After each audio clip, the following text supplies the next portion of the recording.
Everybody, welcome to Bios3 Raw TV. We're here at the 2014 Pittsburgh Championships with soon-to-be four-time Mr. Olympia, Phil Heath. I'm going to call it now. I've called it before. I'll call it again. So no pressure, right? So Phil, we put up the video about your YouTube channel, and a bunch of the battalion members have contacted you and Matt. Yeah, they're awesome, man. It was really cool. A lot of them stepped up, and you get a lot of fans out there. So I just want to thank you guys for doing that for them. And Phil's actually going to be having a YouTube channel starting. When is that going to be starting? It's actually started now, so all you have to do is, really, the easiest way is to go on my website and then just click the YouTube link on there so you know it's mine. Right. And there's a bunch of different ones, and yeah, there's a lot of amazing fans that have created ones about me. But if you want the one that I'm going to be putting, videos of myself, whether it be at the gym, in the car, driving to the gym, going to the shopping center, grocery shopping, hanging out with the wife, walking dogs, whatever it is, driving cars real fast. It's going to be mine, so definitely go on philipheath.com and then click that link to make sure that you are on the verified site. And like Jay said, I mean, shout out to you guys for obviously supporting this gentleman, but also, supporting guys like myself. When we made the video the last time, your response was amazing. I didn't realize how important it was to get out there. Obviously I'm in the magazines, I do my own videos and whatnot for various sponsors, but to have it on YouTube directly is making a big splash. So I continue to want to do that. I want to give you guys a little bit of a glimpse as to what goes on up here and in here while I get ready for the 50th annual Mr. Olympia. And I'm really excited. Obviously I'm here at the Pittsburgh Pro, and just watching these athletes and really watching all the fans come up and say hi. It's crazy. He walks in, it's like they just stop him right away, and it's pretty crazy. It's cool the way they respond to, because I don't know, as a youngster, if you had someone you idolized and you maybe went up to them and was like, "Hey, can I get a picture?" and they shot you down, you'd be like, people get devastated when stuff like that happens. Yeah, really. I've seen it. Obviously playing basketball. I've gone to basketball camps, different events, and baseball camps and different events, and you see whether it never really happened to me. I've seen it happen to a couple of friends of mine, and I've seen the look on their faces, and I thought to myself, I will never do that to a fan. I will always make sure that I will be as accessible as possible, and I've tried to do that through social media. But more importantly, when I see people waiting in line, and I always feel bad for anytime I have security with me, because I always tell them, like, okay, we got to leave in 5 minutes, and that 5 minutes usually ends up 20. Right. But it's just for the fact that these people probably won't have the resources to travel to come see me compete at the Olympia, right, or even at another event where they actually see me in better, more pre-contest shape. And they're buying the magazines, they're buying the protein, they're doing all this stuff, trying to emulate what I'm doing and all these other guys. And here I am, not willing to pay respect and shake their hand. Nah, that's not me, man. So like I said, after I won my first Sandow, take that picture, bug me for it, remind me for it. And I know it got me in a lot of trouble, because there's times where I do have to leave, but you know what? It just stays. It's all good, because I know a lot of bodybuilders, we walk through, and they want the admiration, they want people to love them, but they don't really want to do the work as being a professional. Right. And that's what being a professional bodybuilder is to me, is not just being a bastard and all these other names, is actually being able to look a guy in the eye and say, I appreciate you, thank you, and listen to their story, encourage them personally, not just on video, but personally. Ask them how they're doing, how their workouts are, and be genuine.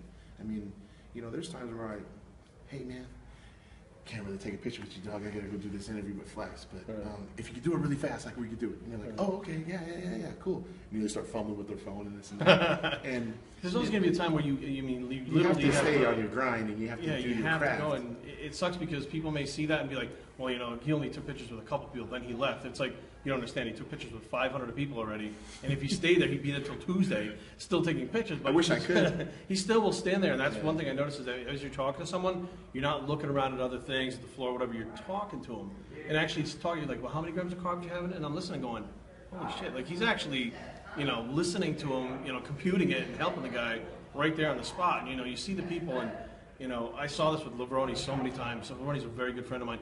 And they talk to you for a few minutes, and they literally walk away. It could be a life-changing experience for somebody in a positive way that, I mean, you have that ability to change someone's life in a positive direction just by saying hi. It's a great honor and a privilege to be that blessed, I guess. And I earned my way up here, but at the same time, I didn't forget, right? So it's just, how would I want my younger brother to be treated? How would I want to be treated? How would I want my parents to be treated if they went up to a guy or girl and said, hey, I mean, here's what's crazy. You guys are coming up to me saying, I love what you do, and here I am, or some other athlete, it's like, what? That's crazy. And some other athlete who remain nameless. Right. How are you going to expect the sport to grow? How are you going to expect that person to walk away with a great experience? These people are paying money to come through these doors, whereas for me, I don't have to pay. Thank God. I get to just walk in whenever I want. But these guys are paying to come see you, and you just don't even care. It's like, you don't deserve to be called a professional. Right. Unless Because you're a professional isn't just what they do with that craft. It's also what they do off the field. Right. And, you know, there's a lot of great bodybuilders. Very few class acts, professional guys. And, you know, aside from being three-time Mission Olympia, you know, let's just face it. I mean, let's just say, knock on wood, something happened, I didn't compete anymore. I would probably be remembered for my personality, my charisma. Right. Because at some point I'm going to have to retire. You're going to be remembered like, oh man, my dream is I want some guy bringing in the grandson and be like, man, see that old guy over there? See that, mind the gut and everything else. But he was an awesome bodybuilder. But you know what? He was pretty awesome, man. He was a cool guy, man. Hey Phil, what's up?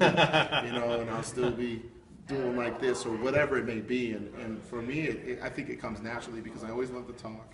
And I just enjoy what I do, and that's why when you guys saw me over, you know, in was it Maryland? It was Maryland, yeah. Sorry, I'm all over the place, but you know, I stayed through the last person just because I like that feeling, man.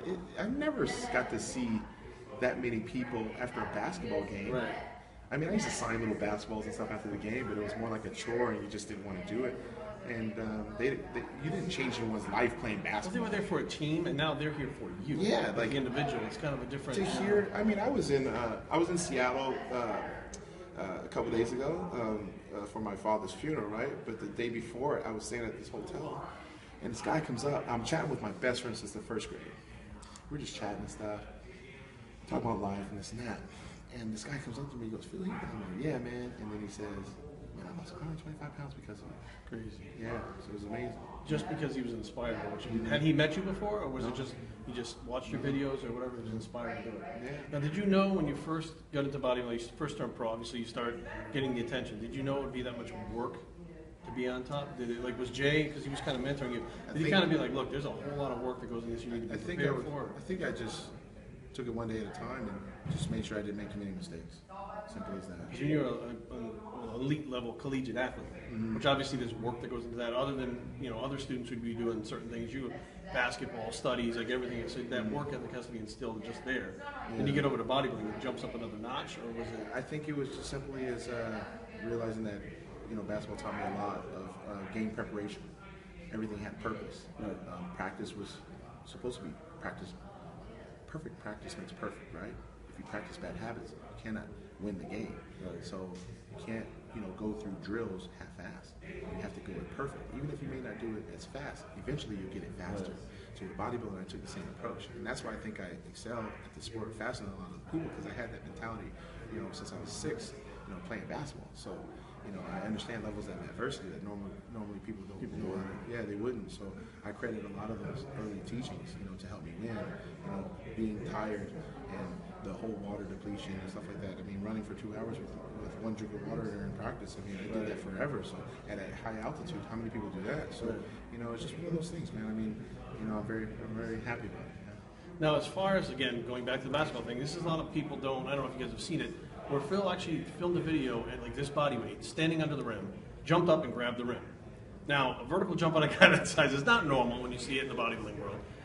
Do you notice that you lose any athleticism by getting a little bit bigger and stronger, stuff like that? You do, primarily because you don't do the same type of preparation as far as stretching and static stretching and different drills. Your muscles are different now, so you're training for a totally different purpose. not as limber. I'm sure if I were to maybe drop 10, 15 pounds in addition to limber up a little bit, I could probably do it again, no problem. But right now, I don't want to know because I can't figure it. I was gonna say, does it bother you that knowing that you lost that One vegan day. after your whole life? Yeah, but you know what? This is much better. I inspire more people doing this than I ever could as a basketball player. So I can always play when I'm done.